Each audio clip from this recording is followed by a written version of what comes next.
ప్రియులారా, ప్రార్థన చేసుకుందాం. మమ్మలను మిక్కిలి ప్రేమిస్తున్న పరలోకపు తండ్రి, మీ పరిశుద్ధ పాదములకు స్తుతులు స్తోత్రాలు చెల్లిస్తూ ఉన్నాం. ఈ ప్రాతకాల ఆరాధన మీకు సమర్పించుకుంటున్నాం. ప్రభువా, ఇదిగో తండ్రి, ప్రతి ఒక్కరూ కూడా నీలో భయభక్తులు కలిగి నాయనా నీ యొక్క పరిశుద్ధ సన్నిధిని ఆశ్రయిస్తూ చక్కటి కీర్తనలు పాడుట ద్వారా మిమ్మల్ని గణపరిచినట్లు కృప చేయండి. నీ పరిశుద్ధ లేఖనాన్ని ఇటు రీతిగా ప్రతిదినము కూడా మేము కలిసి చదువుకుంటానికని, నీ వాక్యాన్ని ప్రార్థనాపూర్వకంగా కలిసి నాయన మేము పంచుకున్నట్లు కృప చేయమని ప్రార్థన చేస్తూ ఉన్నాం. ప్రభువా, ఈ ప్రాతకాల ఆరాధనలో ఏకీభవించే కుటుంబాలకు, బిడ్డలకు ఎటువంటి బలహీనతలు, అనారోగ్యాలు నాయనా మరి ఎటువంటి ఆటంకాలు కలుగకుండా ప్రతి ఒక్కరిని కూడా మీరు రెక్కల చోటన భద్రపరచమని, నీ సన్నిధి మాతో ఉంచమని యేసు ప్రభువారి పరిశుద్ధ నామమున వేడుకొనుచున్నాము తండ్రి. ఆమేన్.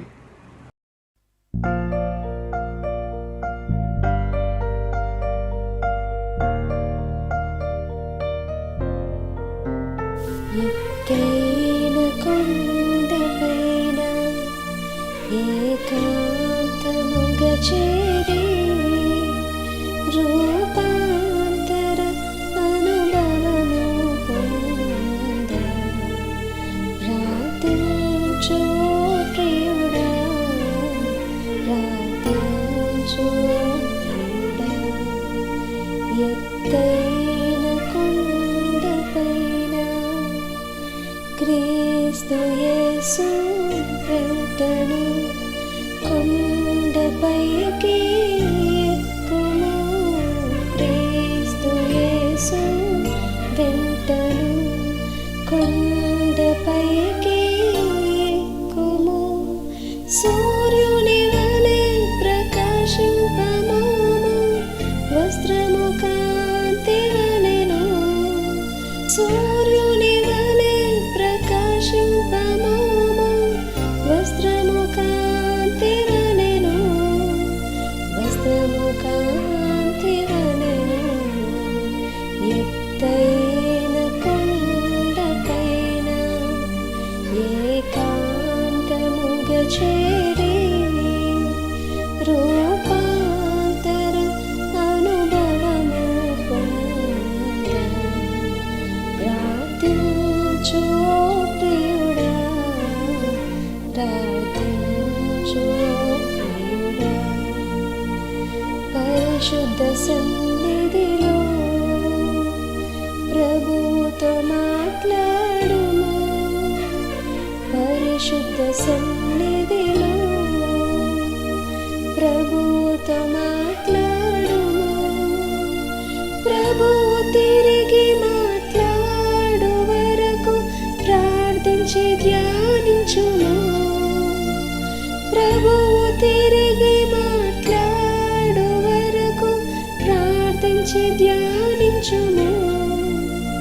ప్రార్థించి ధ్యానించుము. ఎత్తైన కొండపైన ఏకాంతముగా చేరి రూపాంతర అనుభవము పొంద ప్రార్థించు ప్రియుడా, ప్రార్థించు ప్రియుడా. ప్రియులారా, ఈ ఉదయకాలపు ఆరాధన కొరకు ఏర్పాటు చేయబడిన పరిశుద్ధ లేఖనాన్ని చదువుకుందాం. అందరము కూడా పరిశుద్ధ గ్రంథాలు తెరచి 147వ సంకీర్తన 147వ సంకీర్తన 12వ వచనాన్ని కలిసి మనం చదువుకుందాం. యెరూషలేమా, యెహోవాను కొనియాడు, సీయోను నీ దేవుని కొనియాడు. ప్రియమైన దేవుని పిల్లలారా, ప్రభు పేరట మీకు శుభాలు. జన్మదినాలు, వివాహ దినాలు జరుపుకుంటున్నటువంటి మీ కుటుంబాలకు, మీ బంధుమిత్రులకు కూడా యేసుక్రీస్తు ప్రభువారి పరిశుద్ధ నామమున పండు prince and sisters YouTube channel ద్వారా శుభాకాంక్షలు తెలియచేస్తూ ఉన్నాం. దేవుడు మీకు తోడుగా ఉండునుగాక. మంచిదండి. పరిశుద్ధ గ్రంథములో దేవునికి పిల్లలు అంటే చాలా ఇష్టం. పిల్లలు అంటే నాట్ ఓన్లీ చిల్డ్రన్, మన వయసు వారము కూడా ఆయనకు పిల్లలమే. శిష్యులు వారి యొక్క జీవితాల్లో సముద్రములో వారు వేటాడుచు ఉన్నప్పుడు తెల్లవారుజాము యేసయ్య వారి యొద్దకు వచ్చి ఏమని సంబోధిస్తున్నాడో తెలుసా? చిన్నపిల్లలారా, మీ దగ్గర ఆహారములకు ఏమైనా ఉన్నదా? ఏమండి, ఆర్ ద చిల్డ్రన్? కానీ దేవునికి మనలను సంబోధించుట విషయంలో ఎటువంటి వయోభేదము లేదు. అందరము కూడా దేవుని పిల్లలమే. We are the children of God. మనం అందరము దేవుని యొక్క పిల్లలమే.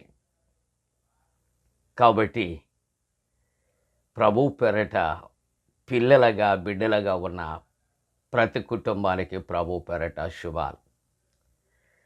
ఈవేళ దేవుని యొక్క వాక్యాన్ని చూస్తే, యెరూషలేమా, యెహోవాను కొనియాడము, సియోను దేవుని కొనియాడము. మన అంశము కొనియాడుట, ప్రైజింగ్. ఇక్కడ ఆ మాట మనం ఆలోచన చేస్తే, యెరూషలేమా, ఎంత చక్కటి మాట ఈ ఉదయకాలం మన నోటితో ఉచ్చరిస్తూ ఉన్నా. కొన్ని ప్రాంతాలు, కొన్ని ప్రదేశాలు, కొన్ని మంది వ్యక్తులు లేచిన వెంటనే సుప్రభాతాలు వినిపిస్తూ ఉంటారు. వల్గర్ లాంగ్వేజ్, అన్పార్లమెంటరీ లాంగ్వేజ్ తమ నోటి నుండి వస్తుంది, మనకు తెలుసు. కానీ దేవుని దయ అండి, లేచిన వెంటనే ప్రతి ఉదయకాలపు ఆరాధనలో కూడా దైవవాక్యాన్ని మనం ఉచ్చరించడానికి దేవుడు మనకిచ్చినటువంటి మంచి అవకాశాన్ని బట్టి దేవునికి వందనాలు చెల్లిందామా?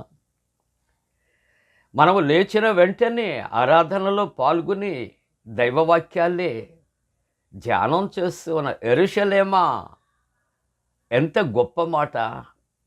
ఓ సమాధాన పట్టణమా, దేవుని పట్టణమా, మహారాజు పట్టణమా, సియోను, ఎంత చక్కటి మాటలు! కీర్తనకారుడు అంటూ ఉన్నాడు, యెరూషలేమా, సియోను, యెహోవాను కొనియాడు. Must praise the God. Praising అనే మాట అనేకమైన మార్లు మనం ఆలోచన చేశాం. ప్రైజింగ్. మహిమ, ఘనత, ప్రభావాలు ఎవరికి చెందాలి చెప్పగలరా మీరు? మన దేవునికే చెందాలి. మనం ఆ దేవునికి చెందవలసినటువంటి ఘనత, మహిమ, ప్రభావాలు లోకస్తులు అయినటువంటి వారికి, అల్పులు అయినటువంటి వారికి, దుమ్మి ధూళి అయినటువంటి వారికి ఆపాదిస్తూ ఉంటాం. ఎందుకో తెలుసా?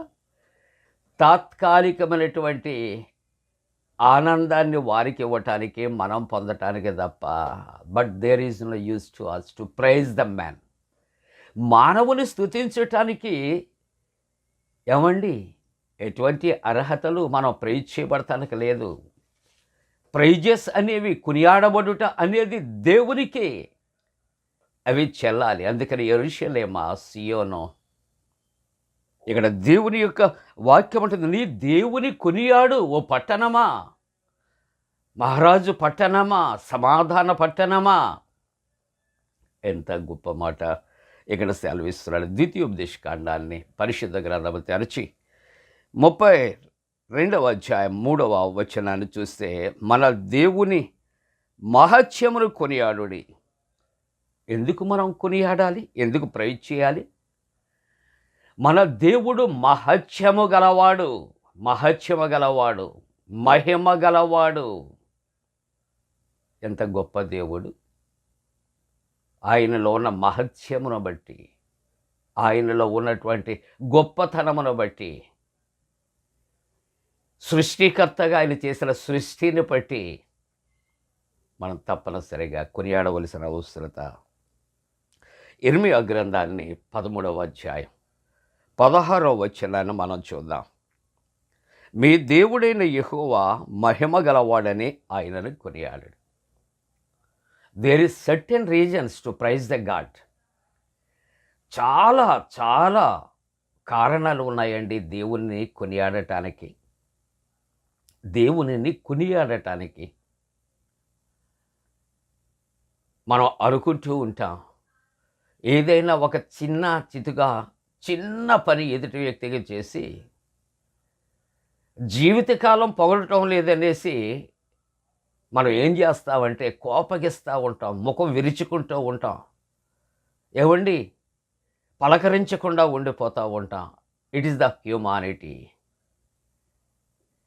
కానీ దేవునికి చెందవలసినటువంటి మహిమ ఆయనకు తప్పనిసరిగా చెందాలి. Is only the God.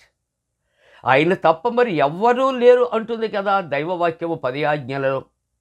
ఆకాశమందే కానీ, భూమి అందే కానీ, భూమి కింద ఉండు నీళ్ళ అందే కానీ ఏ రూపాన్ని నువ్వు చేసుకోకూడదు, ఎందుకంటే ఆయన మహిమ గల రాజు అనే మాట దేవుని యొక్క వాక్యం.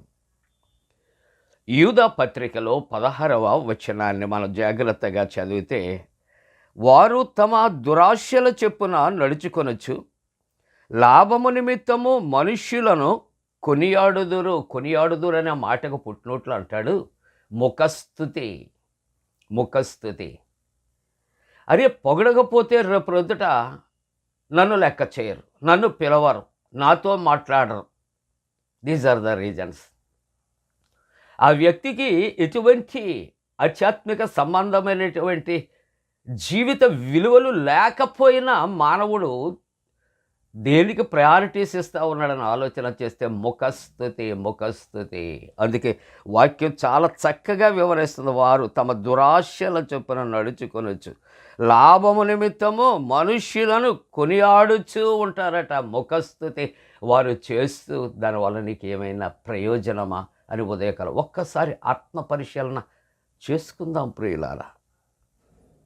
ముగింపుగా 30వ కీర్తన 1వ వచనం, యెహోవా నా శత్రువులను నా విషయమై సంతోషపరచనీయక నీవు నన్ను ఉద్ధరించి ఉన్నావు, అందుకై నేను నిన్ను కొనియాడొచ్చు. నా శత్రువులు నా మీద దాడి చేయకుండా, గాయపరచకుండా,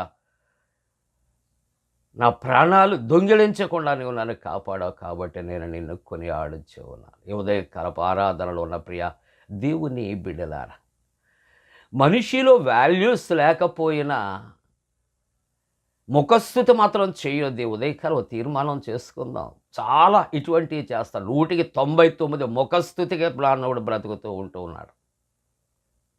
ముఖస్థుతి చేసేవారే వ్యక్తులకు కూడా కావాలి తప్ప ముఖాముఖిగా దేవుని కొరకు జీవించేవారు అవసరత లేదు. ఎందుకంటే వారి వలన ఎటువంటి పని ఉండదు. కానీ మనుష్యులు చూడకపోయినా ప్రభు నిన్ను చూస్తాడు, ప్రభు మనల్ని చూస్తాడు. ప్రభువుని కూడా ఏం చేస్తామంటే ఒక్కొక్కసారి మనస్సు లేకపోయినా ముఖస్థుతి చేస్తాం. అది వద్దండి. హృదయపూర్వకంగా మనం దేవుణ్ణి స్తుతిందాం. యెరూషలేమా నీవు యెహోవాను కొనియాడు, సీయోను నీ దేవుని కొనియాడి. ఉదయకాలపు ఆరాధనలో పాల్గొన్న ప్రియ దేవుని బిడ్డలారా, పిల్లలారా, కుటుంబీకులారా, ప్రభువుని కొనియాడదాం, ఆయన్ని స్తుతిందాం, ఆయన గణపరుద్దాం. నన్ను గణపరిచేవారిని నేను గణపరుస్తానంటాడు. కాబట్టి ఈ ఉదయకాలం ప్రభుని కొనియాడటానికి దేవుడు తన పరిశుద్ధాత్మ కూడిన మనపై మెండుగా కుమ్మరించునుగాక. ఆమేన్. ప్రార్థన. పరిశుద్ధుడా నీకు వందనాలు. నీవిచ్చిన వాక్యము దీవించండి. మిమ్మల్ని స్తుతించడానికి కొనియాడటానికి మాకు ఇచ్చిన సమయము కొరకై స్తోత్రాలు. ఆరాధిస్తున్న ప్రతి బిడ్డను దీవించి మరి యేసునామమున అడుగుచున్నాం తండ్రి. ఆమేన్.